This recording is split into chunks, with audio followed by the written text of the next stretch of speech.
Hello, Foundations of Reading students. Welcome back. We are going to zoom in to chapters 7 and 8 from our Teaching Reading Sourcebook and piggyback on what we learned about phonics instruction from chapter 6. Wouldn't it be nice if all English language words followed the rules? Well, that's not the case. So this week, be ready to learn about irregular word reading and multisyllabic word reading. Let's go ahead and warm up. One of the activities that is pretty awesome and allows us to really work on phoneme grapheme mapping, which is really sound to letter mapping, is this. It's called Tap It, Map It, Graph It. So what I would like for you to think about is we just learned the vowel team OU. Do you remember what OU says? Let me give you a clue. It's in the middle of the word trout. That's right. OU says ow. So the first thing we should do is tap it. Can you lift your hand and let's tap index finger to thumb. T, ow, t. How many sounds do you hear in the word trout? Let's try it again. T, ow, t. That's right. There are 4 sounds in the word trout. Now that you have your dots and we've tapped it, let's map it. And actually the tapping is with your fingers. Now the map it is where you add your dots. Let's put a dot on our paper, on our phoneme graphing mapping paper, and let's think about those sounds. Ready? Let's place a dot. T has a dot. Has a dot. Ow has a dot.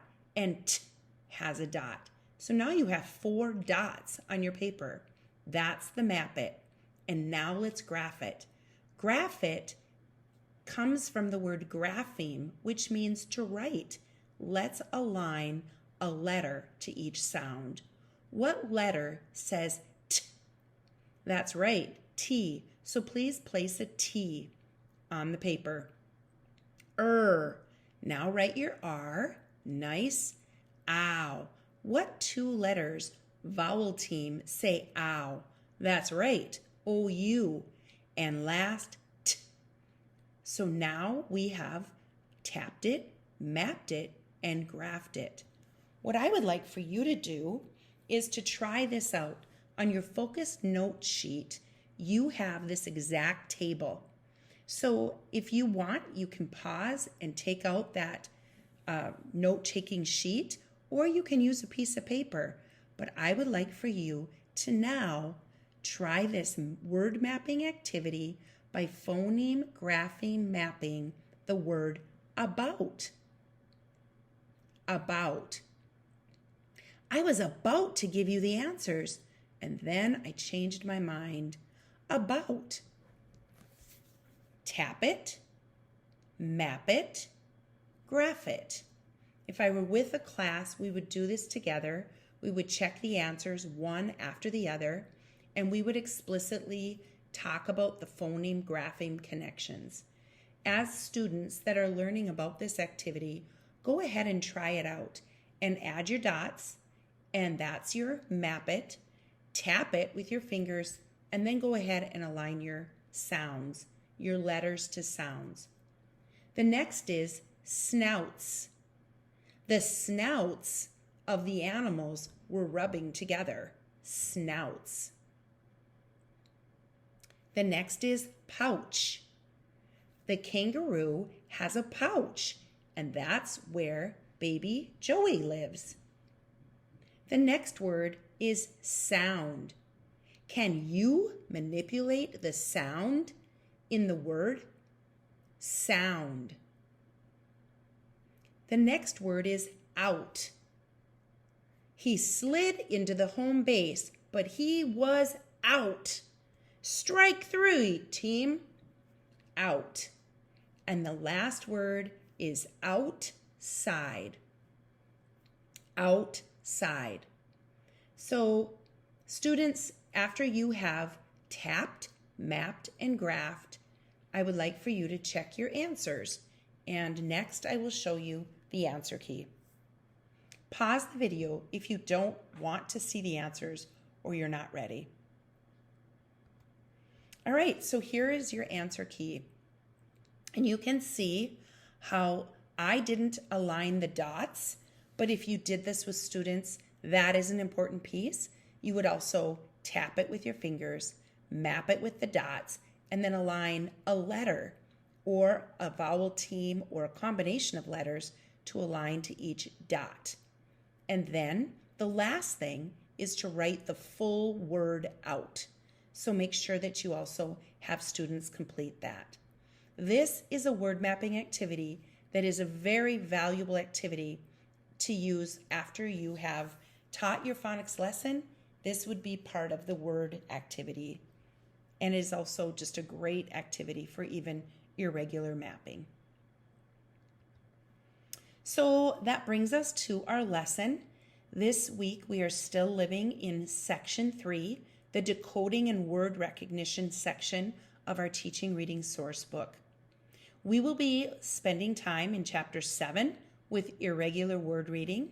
It's a short reading assignment, but it packs a powerful punch. So make sure that you read it critically, circling, underlining, adding questions, highlighting, and really engaging your thinking.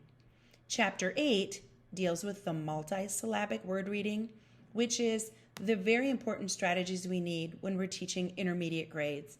So when we're teaching 3rd graders, 4th graders, 5th graders, and on up, we need to have the power of multisyllabic word reading to be able to guide students and empower them to read words at all levels. Our essential question: how does explicit instruction of irregular words and knowledge of syllables support word recognition of all levels? Begin by critically reading and taking focused notes from the teaching reading source book. I have a template that is attached. I am going to explain that I did add the activity we previously did to your focus notes. So this isn't the most recent picture of the focus note taking, but it will provide a lot of guidance for taking notes at each section of both chapters. The part that I am going to be grading this week, or I should say during the second week, is going to be the summary. I'm really looking for an elaborated paragraph, an in-depth summary that demonstrates your understanding of our essential question or our learning in these next 2 weeks. Please take time to read, listen to this PowerPoint, participate in the activities, and also listen to a podcast before completing your elaborated paragraph or detailed summary. That is what I'm going to be grading. By processing your notes, adding questions, interacting with your notes, you truly are going to deepen your understanding of irregular word instruction. So please take time to do that. You can anticipate in this PowerPoint learning about the foundations of irregular word reading and multisyllabic word reading. So we will talk about the difference between regular word reading as it compares to mostly regular or partially irregular, and then permanently or temporarily irregular. So it gets a little bit confusing. People use different terms for it. How you choose to categorize these words really is up to you. But I'm still working on trying to get the solid understanding. And I think what I've come down to is that I like the regular word reading, mostly regular, and then irregular. And the irregular can be permanent or temporary. We're also going to really zoom in on what the difference between high frequency words versus sight words are. And by the end of this PowerPoint, I hope you have a solid understanding of that. We will again revisit the 6 syllable types as we explore the multisyllabic word reading section. We will look at approaches for decoding longer words and then look at some of the divisions, syllable divisions, and then morphemes. So decoding and word recognition, specifically irregular word reading and multisyllabic word reading, still lives in the bottom part of Scarborough's rope. It is all part of the system of instruction for word recognition. So even though we're past the middle of this course, the whole first part of this course has dedicated to word recognition. We are continuing to live in the bottom part of Scarborough's reading rope. And eventually, we will jump to the top part and talk a little bit about the vocabulary, language structures, fluency, and eventually really talk about comprehension. But for these next 2 weeks, we're still going to live on the bottom part of Scarborough's rope. Why is this work so important? We spent a lot of time learning about phonics last week and all the rules that are correlated with phonics instruction. And some might say, why do we do that? There's so many rules that don't follow phonics rules. Well, it's still really important for you to know that most of the English language is predictable and does follow the rules. So we're going to put our energy into that, into the parts of our English language that do follow the rules. 50% of English words follow the rules of phonics. 36% have only one irregular spelling. So we used this slide last week, and you're probably familiar with it, but it is worth repeating. So if only 36% of the words have one irregular spelling, we can put our energy into the letters in the words that do follow the patterns. Because only 14% of our words need explicit instruction. Our brain wishes, desires to find patterns and predictability. So let's fuel our brain power and let's have explicit phonics instruction. Again, wouldn't it be nice if all words would follow the rules? If we could know the clear path to word recognition? Well, that isn't the case. So let's talk about the 3 categories. Words are either regular or irregular. Sometimes we've called these words outlaws. But regular are all of those 50% of the words that can be read by simply sounding them out. Once we have sounded them out, we still need to move them to long-term memory. We need to orthographically map all words. But the regular words are the ones that follow the rules. So we teach explicit phonics. We still have to map those words to long-term memory. And then we need to explicitly teach the irregular words. Some of those words contain one or more sound spelling correspondences that students don't know, or words that don't follow the rules. It doesn't really matter what you call them. I personally like to hang my hat on the heart parts because the heart means we have to really put our heart and soul into it, or it can be a play on words that it's a hard part. So we have to focus, zoom in on that hard part and teach ourselves that it's different than what the phonics rules are. So whether you play on words and use a hard part, use an exclamation point or a star or whatever you choose, just be consistent with that and identify the heart parts. And so now underneath irregular words, there are some permanently irregular words. Those are one or more sound spellings that are unique and they need explicit instruction. And then there are some that are temporarily irregular where maybe our phonics instruction hasn't introduced that sound yet. But once we introduce it, it might move to a regular word. So there's some irregular words that are permanent and some that are temporary. And we're going to take a closer look at that as we proceed with our reading the podcasts the podcast and this PowerPoint. But at first, we need to talk about the 4 ways that we can read words. The first is a repetition from last week, and that is with just simple decoding and utilizing our phonics instruction. We can decode 4 ways. We can decode one-to-one correspondence, where we see the word cat, we think about the individual sounds in the word cat, k, a, t. We apply that phonological awareness strategy, and we break it down to sounds, k, a, t. And then we blend it, and we say k, a, t, cat, and we say the word cat. That's one-to-one correspondence. We can also use the knowledge or the one-to-one sound correspondence applying phonics rules, where we learn and have the knowledge that the word chip, that the CH has a unique sound. When you put C and H together, it's a digraph, and it's different from a blend, because a blend you hear both sounds. You map both sounds. But with a digraph, you know and understand that the CH has one sound, ch, and that I, the I, in a closed syllable says I, and then p. So you say ch, I, p, chip, and you realize that. And so you've decoded it using the rules. And then, of course, knowledge of syllables. So when you have syllables, we know that there are 6 syllable types.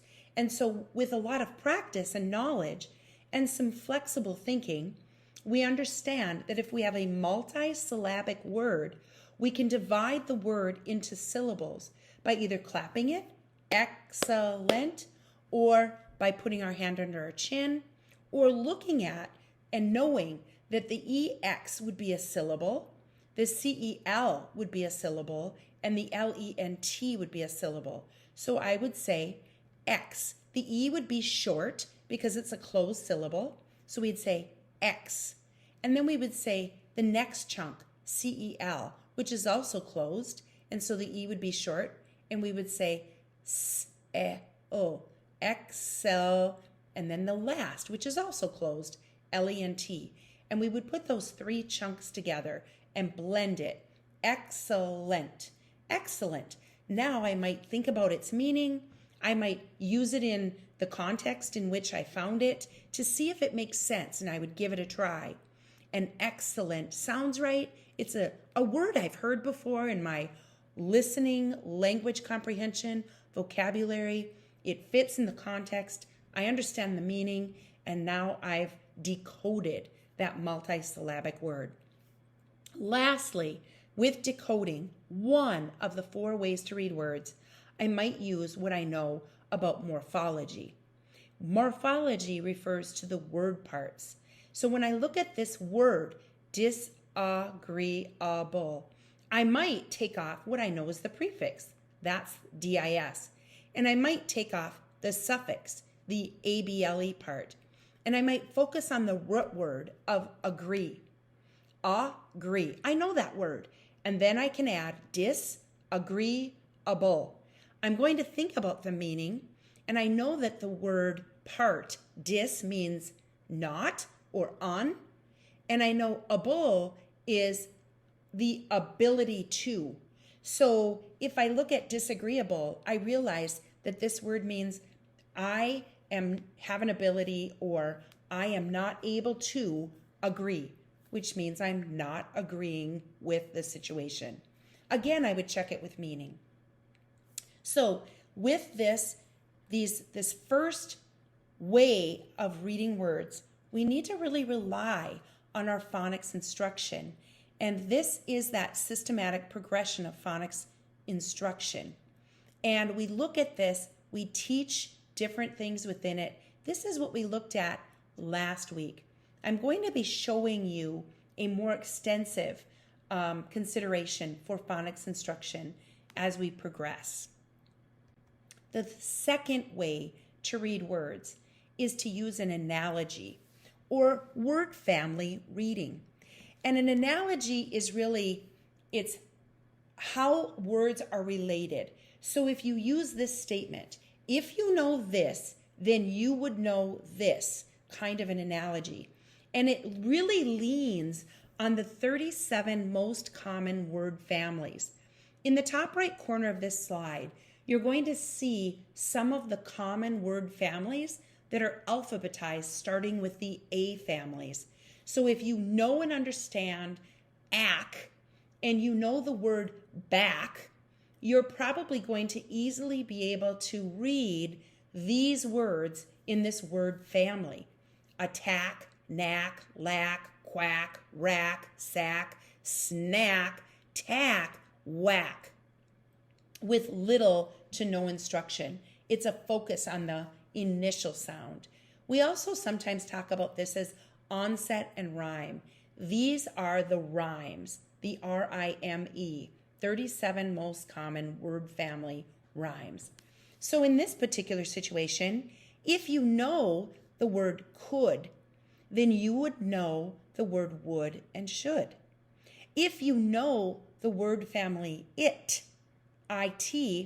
or you can pronounce the high frequency word it, then you should be able to read and apply your skills to the word quit and sit and so on. So the second way we read words is through analogy. The first is decoding. The second is analogy. The third way that we can read words is prediction. Now, this is a viable option. Unfortunately, there were many decades in which this was the primary instruction for word reading, and it was utilized in the balanced literacy approach. Unfortunately, it still is used in many districts. This does not align with the science of reading. Prediction is using partial alphabetic phase with context clues to make guesses.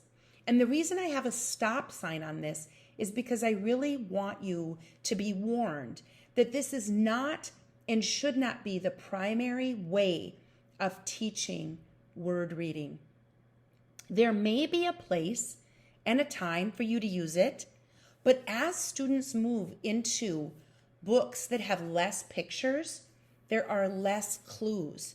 So therefore, it's not reliable, and it provides a false sense of accuracy, and it requires less skilled reading because we use guesses and rely on picture clues. And we are not looking at all of the letters left to right and applying what we know about phonics instruction to find the correct meanings and the correct pronunciation of words, especially with multisyllabic word reading.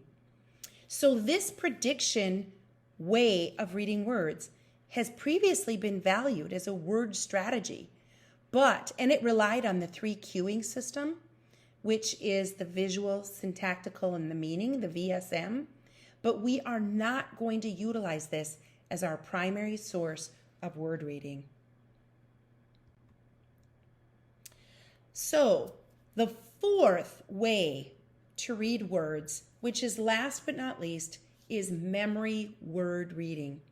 And this is truly the goal of all word reading.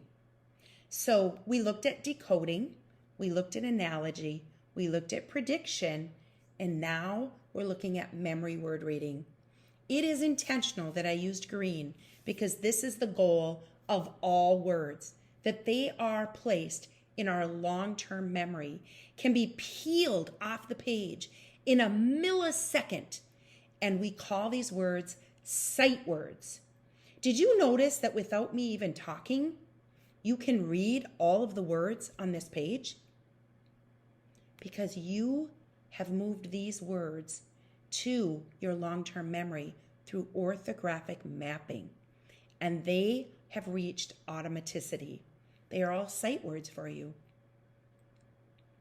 Which of the 4 ways that we read words are you most knowledgeable? Phonics, analogy, prediction, or sight words.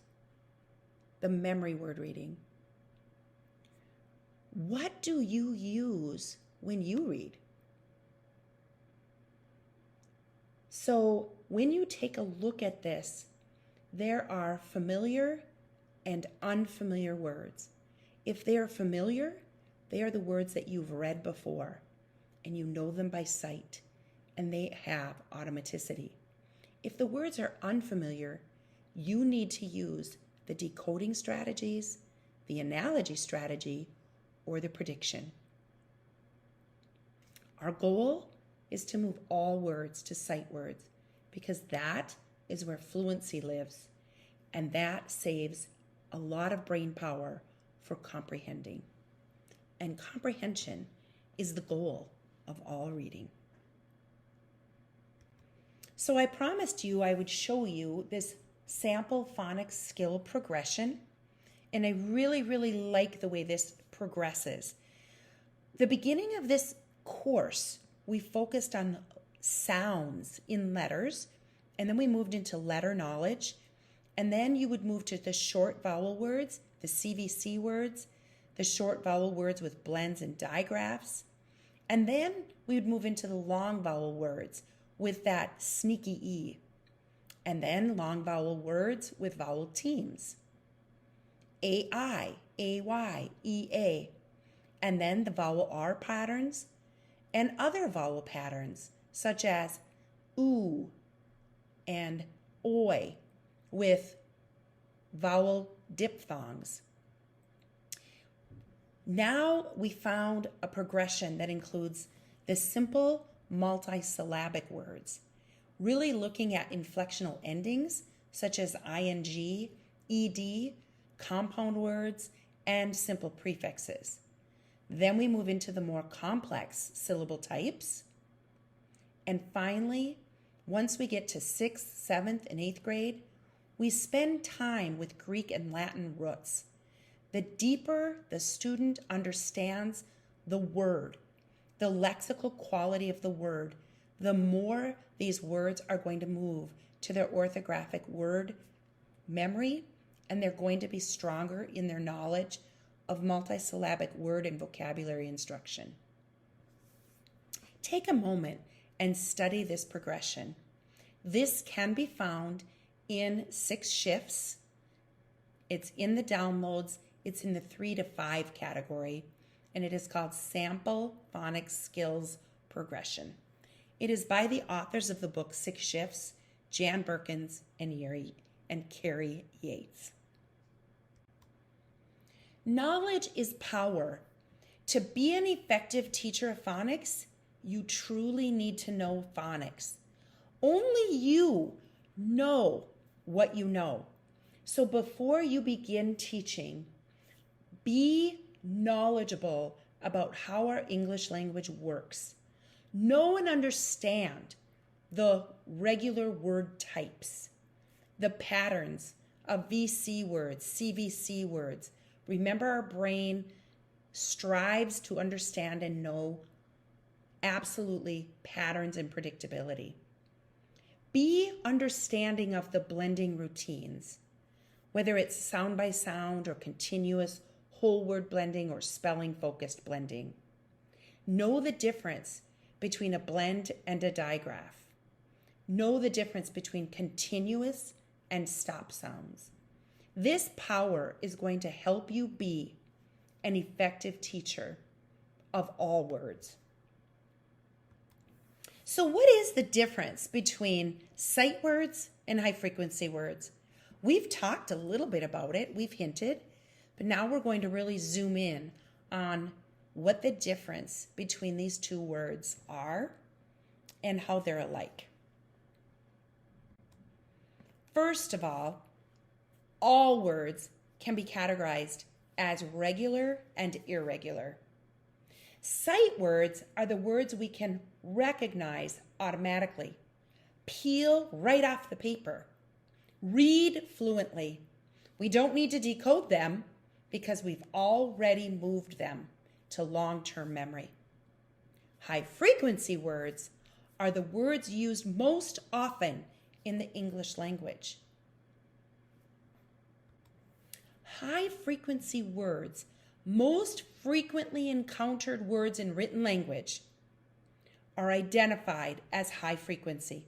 Sometimes you'll see this abbreviated as HF. Did you know that 109 high-frequency words make up 50% of all the words in children's books and texts? What do you think are the 3 most frequently used words in the English language? Take a guess. Shout them out. The 3 most commonly used words are the, of, and. Isn't that crazy? If we teach children high-frequency words, they're going to be fluently reading 50% of the words on the page. Is it worth it? I would say so. Sight words, again, are the words that have been moved to our long-term memory. They are instantly and automatically read without guesses or the need to decode. Sight words can be any word. It is what any word can become and what all words want to become. So there's no list of sight words. And we aren't going to send words home for children to learn words by sight, because we learned that words and letters are not learned like objects. We cannot learn the word the, T-H-E, as an object. We need to think about the letters and the sound correlation. And even though it is highly irregular, we know that TH says th. So the. And we can teach that the E is the outlaw. More than 95% of the words we encounter will become sight words. And again, it is the goal of all words we read.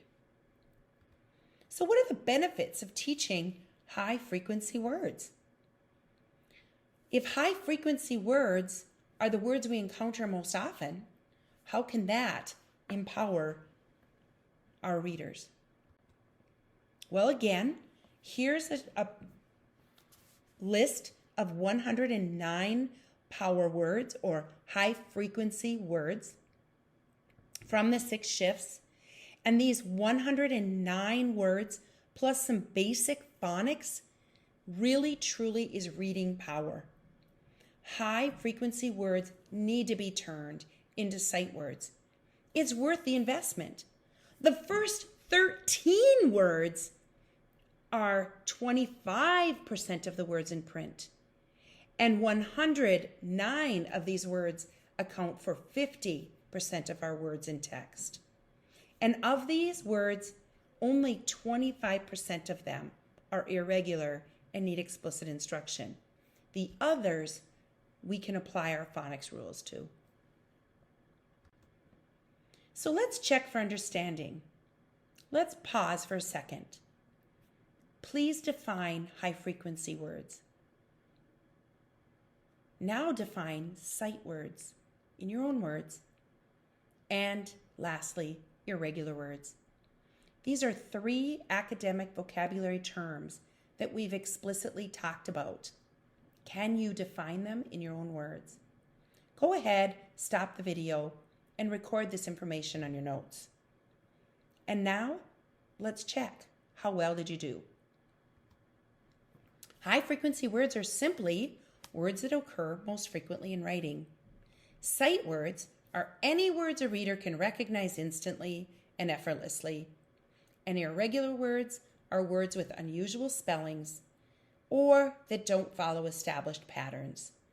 And they are the words that explicitly need to be taught because they are rule breakers. So, one more time, high-frequency words can be learned through decoding, even their irregularly spelled words.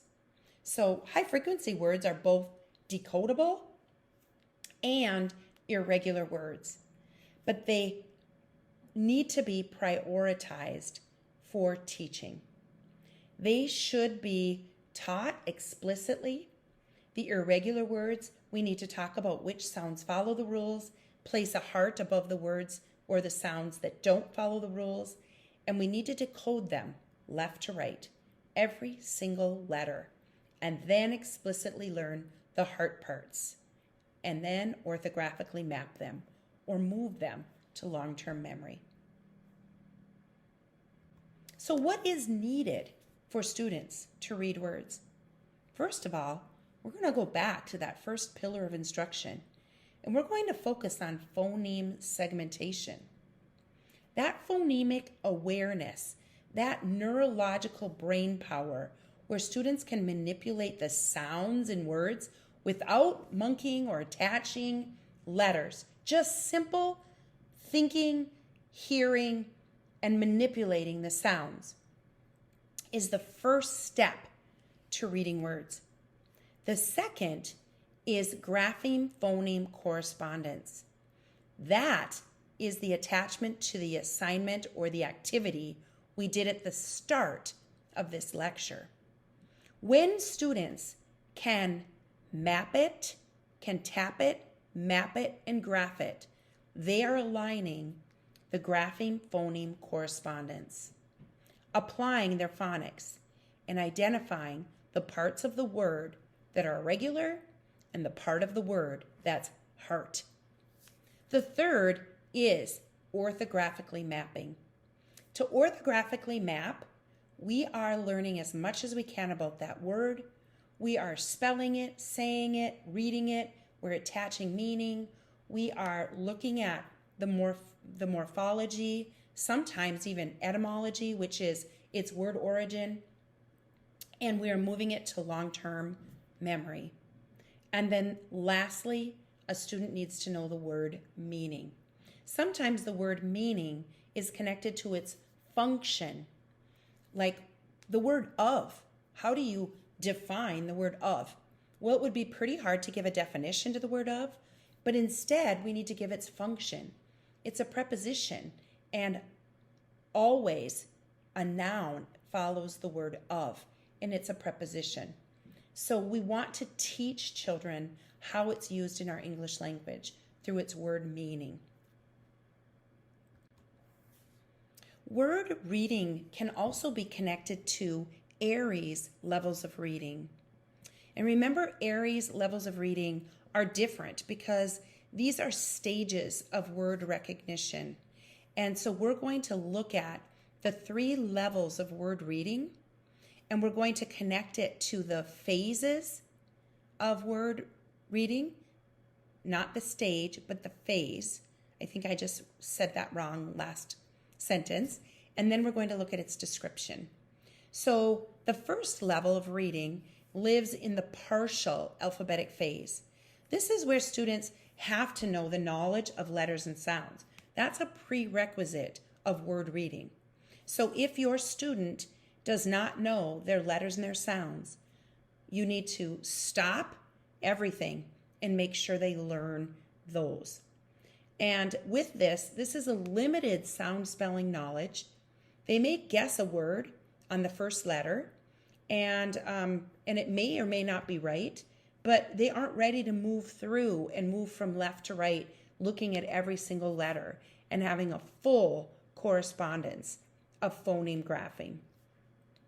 That's where the prediction may live, but only for a very short time and only at level 1. The second phase is the full alphabetic phase. This is level 2. This is where phonics and decoding live. And this is where the full alphabetic knowledge is, where we have a full letter sound correspondence. We understand blending. We're looking at each part of the word or each letter of the word to blend it to the whole. And this is where the orthographic or orthography and the phonological processors in our brain are strengthened. Remember that triangle? This is the bottom part of the triangle. Last, we move to level 3, and this is orthographic mapping. This is the consolidated alphabetic phase where we have letters to sounds. We rely on our oral word memory from the top part of the rope where we have our listening language comprehension, and the words are mapped to their phonemes. So we're really moving from that part to whole to part. And this is not learning words as as objects, but relying on the chunks of words, looking at syllables, the analogy part of reading, and growing our sight vocabulary. Single syllable word reading is not enough. We must also have knowledge of morphemes and syllables in order to read big words. So how many of the 6 syllable types do you know? I was going to not show this to you, but there it is. So you might know open, closed, VC, sneaky E, vowel teams, R controlled, and then the 6th is the consonant LE. Hopefully, by now, you are able to name all 6. If you are not, this would be a place in your notes that you want to process, revisit multiple times, memorize, because you should know all 6 syllable types. It's imperative for word reading, for spelling, for writing, and for orthographically mapping words. So a couple of things about reading open and closed syllables. First, did you know that open syllables end in one vowel, making it open? It's not sandwiched in between 2 consonants, and that's what makes the sound long. Did you know that closed syllables are a vowel is sandwiched in between 2 consonants, and that's what makes the vowel short? The closed syllable is the most common syllable type, and it represents about 50% of all words. Once open and closed syllables are understood, students can learn to decode multisyllabic words.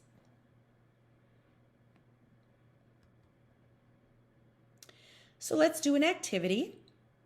I would like for you to think about syllable types and division principles from pages 262 in our book, and I'd like for you to complete the chart. So on your paper, either on your note-taking sheet or on another piece of paper, write down the 6 syllable types, and now think about the word top. Top is 1 syllable. It has a vowel sandwiched between 2 consonants. What type of syllable is the word top? If you said closed, you got it correct, and you would write the word top in the box of closed syllables. Now, go to the word heat and analyze it. It is 1 syllable. Is it closed? Is it open? Does it have a vowel combination? Does it end in LE? Does it have a sneaky E? Does it have an R controlled syllable? Go ahead and think about each of these words and place them in the correct boxes. Please pause the video and complete your work, and resume when you're ready. Okay, welcome back. Now let's look at the answers. Is this what you've determined? Here are the answers. Please again pause the video and compare how you did with your answers. If you have any questions, please reach out. Here is that really cool phonics skills progression, and you can see that learning about syllable types is for intermediate teaching, and it is on the highest levels of the progression of phonics instruction. But how valuable is it for our 4th, 5th, 6th graders to know and understand syllables and the role they play with word reading? Now let's talk about morphemes. Morphemes are meaningful parts of words. There are affixes, prefixes, suffixes, and root words that are sometimes known as the base word. And so when you're thinking about word parts and you take off those word parts, these are the very parts that students can learn the meanings of, and then they can not only learn how to read the word and learn how to spell the word, but they're also going to be able to learn the meaning of the word. Explicit instruction of morphemes is imperative. Remember this, reading instruction with phonics should include decoding both regular and irregular words, analyzing word parts, syllables and morphemes, and then recognizing words, moving all words to sight word instruction with automaticity. I hope that this PowerPoint presentation or lecture has helped you understand the importance of word reading, irregular word reading, phonics application, and multisyllabic word reading. There are going to be 3 assignments. I know that there are 4 listed, but some are going to piggyback. So listen up.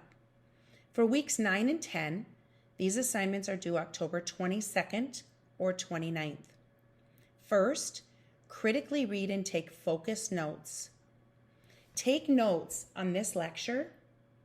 Take notes on the podcast, which is the number 3, and take notes on your reading. I'm not going to grade your notes. What I'm going to do is grade your elaborated paragraph, the summary of your notes that should reflect the podcast, the reading, and this lecture. That summary I kind of look at as a philosophy statement. Like, what's your philosophy? What is your understanding, your takeaway from these 2 chapters, from these weeks of learning, this week, this module of learning? It'll be worth 30 points, and it is due October 29th. Take time to interact with your notes and really process your learning, and then use those notes as kind of a word bank for writing your paragraph. Complete a Freyer model, really zooming in on high frequency and sight word instruction. So I have a Freyer model in Blackboard, and that will be worth 40 points, 20 for high frequency, and 20 points for sight words. Number 3, this is the podcast, Word Recognition. It's in Triple R Teaching. It is podcast number 120, and it is facilitated by Catherine Pace Miles. And so add your takeaways to your focus notes. Lastly, complete the high frequency regular or irregular word sort activity. And this is due October 29th. So the only thing due on the 22nd is that you should start your note taking. You should have listened to this PowerPoint. You should have done your reading and then complete the Freyer model. And then the word sort activity is kind of like a traffic light where you have the go words, the green words that are regular, they apply to the phonics rules. The yellow, there might be one heart spot, and the permanently irregular words. And I'd like you to look at your high frequency list, and I would like for you to consider what level of instruction they fit. So that's it. I know that we're at 50 minutes again, and that's too long, but if you take 50 and divide it by 2, it's really 25 minutes of lecture per week, which isn't too terrible. So I hope you've learned a lot, and I can't wait to see what you come up with. Have an awesome week. Reach out if you have questions.